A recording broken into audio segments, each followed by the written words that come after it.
Welcome, Andrew. How are you? Wow. Yeah, good to be here. Thanks for having me. No, it's my pleasure. As we were talking amidst the 42 different challenges around the country and the world that we're facing right now, but hmm uh, but opportunities, you know, come from these type of situations, right? Yes, or we should all keep telling ourselves that so we keep working on doing the right stuff.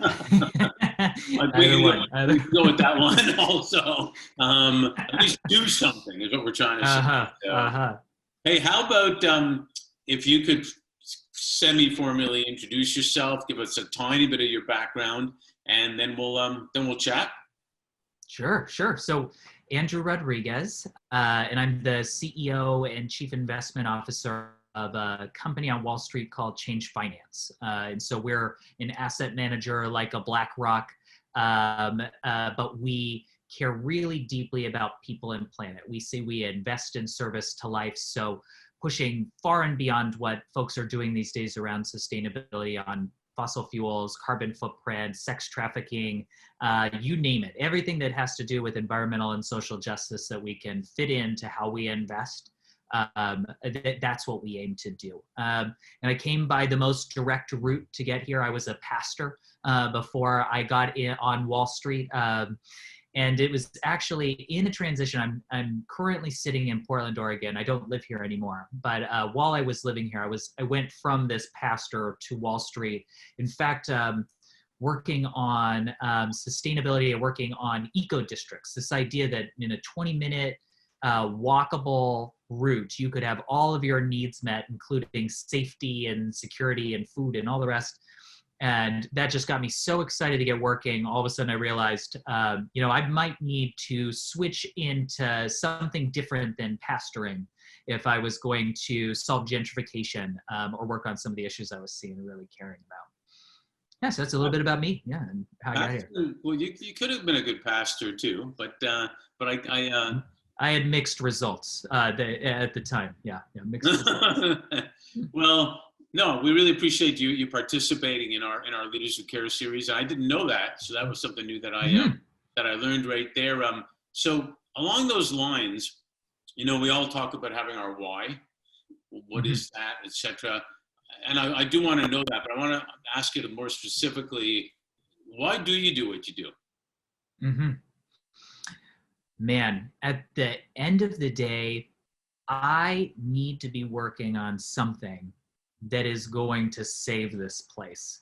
And in fact, I might need to be working on something that will save this place. And from day to day, that's what I spend my time thinking about, is how I can make the thing I work on save this place. So I feel just a tremendous amount of responsibility to the world we have right now. I don't think I'm one of those people who's born and says it's unfair. I'm one that just sees what's right in front of me and goes for it. So, as an example, somebody I've been lucky to get to start this company with is a woman named Hunter Lovins, who Time Magazine named her a hero of the planet.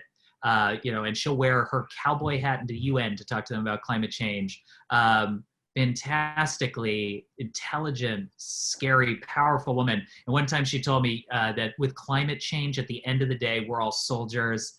And so we don't get to cry. We don't get to, run away take our ball and go home when things get hard. It's just about get right back to work. And I gotta say, I think I'm that guy who's really drawn into that sort of message. And so finance at the end of the day, upstream from everything I care about. So if there's a way with finance that I can move capital towards the things that make a difference in this world, then that's where I need to be. And so, finance specifically, because it seems like the most powerful human system we've ever created to make change if we use it for it. Yeah, it's interesting because I think I mentioned to you, I was just speaking to a lady from the Middle East and talking about, we need more human development, and we need, one thing we're working on, we need to have economic interdependence to really make stuff happen. And kind of goes along with this segue. It's taken decades for leaders to realize that, being engaged in social and environmental impact is actually good for business. Not to mention it's Mhm. good for attracting the top talent. So Mhm. your education started out philosophy, business, but you have a clear line of experience in social and environmental impact investment. And now you got your own firm, and it sounds like Hunter's a great person to be involved with from what you Oh just Lord. said there. Um, I want to know, how did you know that caring about that, caring about people's interest in making an impact like that, and a good ROI on that would also be your answer to what you want to do? How'd you know that? You know, at the time, I'll say I didn't know that everybody would come along with me. This was not necessarily my sense, but it is a fun story about how I got to this being the thing I needed to work on. I don't know if you're familiar with the TV show 30 Rock. Comedy show. Main character Liz Lemon in one of these episodes realizes she's wealthy, or that she has more money than she realizes she has. And she gets super excited and she goes to her boss who runs, I think, NBC Studios or something. And she says, Jack, teach me that thing rich people do where they turn money into more money. And I was like, oh my God, she just described the whole of investing, like in a nutshell. At the end of the day, finance is turning money into more money for people who already have it. And that felt wrong to me. I lived in Portland, Oregon, right? So my sense of justice around economics and what was going on was certainly quite heightened. But I got this sense that in this lifetime, that system wasn't coming apart. I might have been really wrong about that, but I didn't think in my lifetime it would have been falling apart. And so I decided to have more fun with it. And I said, all right, if turning money into more money actually also creates momentum, right? It creates momentum for anything. Then could I kind of Robin Hood it? Could I turn money into more money for some people, but make momentum happen and healing and things that matter for people and planet? Can I work at a place where it matters and get more of the good stuff happening and less of the bad? And so ended up switching careers, figuring out, what do I need to do? What does somebody need to do to get on Wall Street? They need to go get their MBA. Okay, I'm going to start here. And so it was a little bit of that to get started. And so right now, I'm so glad to see how many people are showing up and excited to invest this way. It's become the norm now. More than half of us are already doing this sort of investing. And the interest among millennials is 95%, and the interest among the general population, for what it's worth, is 85%. So everybody is on board. So honestly, it just makes the job easier, because at the end of the day, the job was, how do we make sure that 100% of life can thrive on this planet before it's too late? How do we figure that out? And if we can use finance for prosperity in that sort of way, that kind of prosperity that 100% of life thrives, then great. And if everybody's on board, it's going to be possible. It's going to be possible, not just in our lifetimes, but I mean, we could do this in a decade if we wanted to. Well, when we don't even need everybody, it'd be nice to have everybody, but if we just got even 90%, that would be pretty good too. Amen. Hey, you might talking about this. I always think back to my grandparents, who were big influencers in my life, and they would always say, not as a slogan, but because of how they lived, they really believed this, with the key of actions. As long as you have your health, that's the most important thing, they would say. And we talked about this before. We got COVID going on. We got economic issues going on. We got the inevitable tipping point for racial justice, social justice going on. We got wildfires now going on. We got stuff going on. But in a way, it's also people had a little bit of a time for, if you want to call it, an awakening. To think of like what's really important, and talk about what you think based on what you just said about if we get everybody towards that. Is there an awakening or different awareness you think is happening? People at work, people at home, people in their community, all of the above. How do you see all that? That is a great question, and lots of smarter folks than I have had lots of smarter thoughts on this subject. But one of the things that just seems to me to be true about COVID, and then the cascading, I swear to God, you need to ask your friends every single week, how are you this week, with how fast things are changing. But 2020 just seems this year where all vulnerabilities we might have as a people are going to be revealed to us.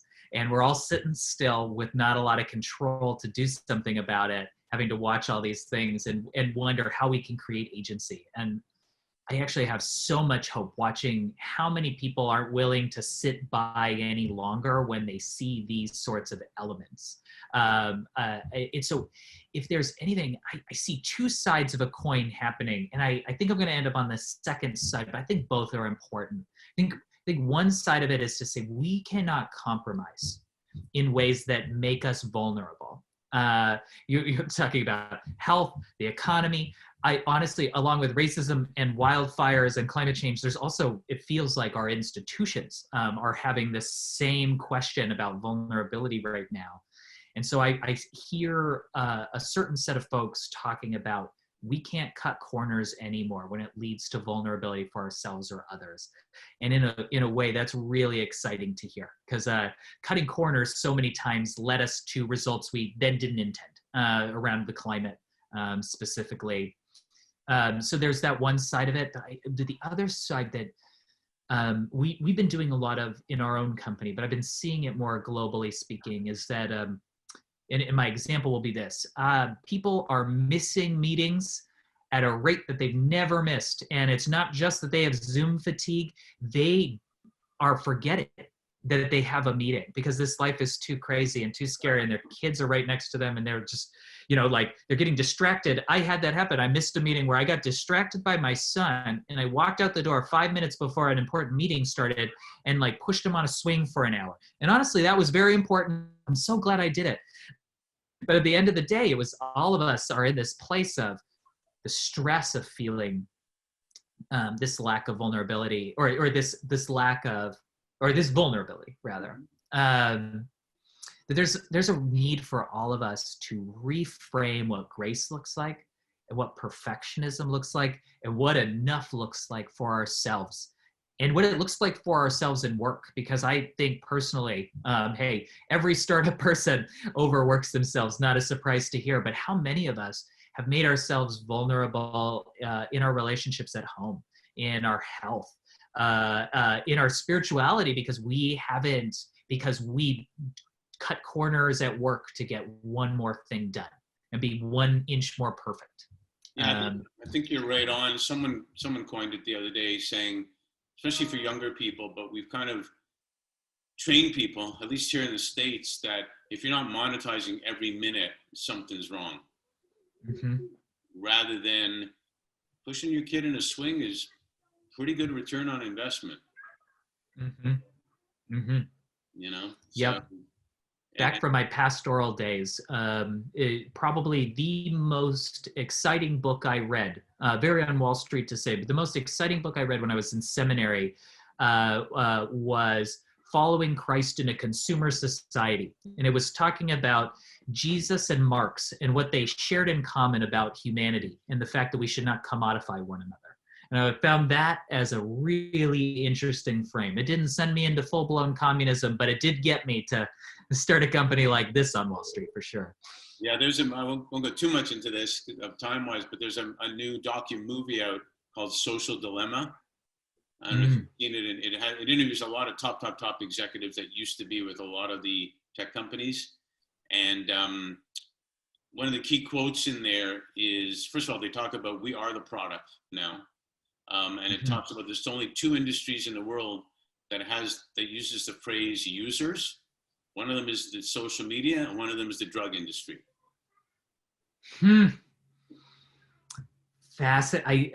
Somebody sent me that a link to a piece about that documentary and said I should watch it. And they sent it on the same day as I found out about Ruth Bader Ginsburg. So I haven't watched it yet, but one of these days, really soon, I want to pick that up. I have a sense, at least personally, that one of the ways that I've made myself vulnerable was allowing so much of my attention to be captured by my phone and my social media accounts.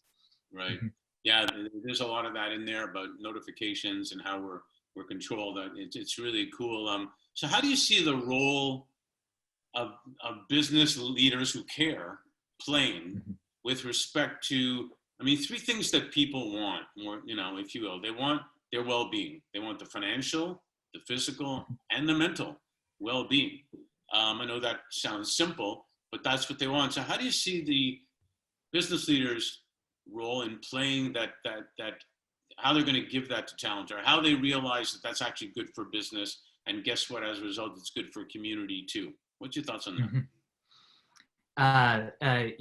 One thing to point out being on Wall Street is that the results seem to be in here. I can't make any sort of determinative statements, but if folks go and take a look over the last decade at, this sort of investing that's been done, it's done quite well. So all the conversations of how much would you underperform by doing the right thing, it hasn't seemed to be much, if any. And in fact, it has seemed to be on the opposite side and actually led to better results. I am of the opinion that a lot of the things that a lot of the corners we cut only served one stakeholder, and it served the investor or the owner. In fact, there's many different stakeholders. One framework that I like calls it into 5. So you have your customers are a stakeholder. And in fact, how many products do we know people don't care about? The company doesn't care about how it affects the customer as much as they care about how much money it might make the investor. But then you also have your employees, you have the community around you, and you have the environment. I mean, you have all of these stakeholders. And so reframing to say all of these stakeholders need to share value well together leads to better results, and actually leads to the kind of results that all of us businesses say we really want, which is that we want to be around in 100 years and be thriving. Great example or something that I like seeing is not Goldman Sachs, General Mills. General Mills bought Annie's. Everybody freaked out, all of the hippie moms, one of which I'm married to, of like, what are we going to feed our kids? Like, they're just going to turn this into a General Mills company. General Mills came out and they said, we've been here 100 years. We would like to be here for another 100 years. And they know something about the future of their customer base that we don't know. So we actually bought them to turn General Mills into an Annie's company. Those sorts of pieces, I think, are where we need to be. We've spent the last 20 plus years really, really well compensating CEOs for being visionary on stock price. And now I think we need to figure out, how do we get CEOs to be visionary on win-win scenarios for all stakeholders? Because when you get a win-win for your customers and the environment and your shareholders all at once, everybody's going to come back with more money to buy more of what you had again. And so it actually, when 100% of life thrives and is prosperous, 100% of life has a lot more money to spend on all the right things. So good for business to do the right thing for people. That's my belief at the end of the day. Ooh, one other thought. You can cut this one out if you need to cut one out. Is going back to our tech conversation. One of the things that I think a lot of business leaders who are wondering where they fit in this should be considering is it's literally just the risk of the information we all have at our fingertips.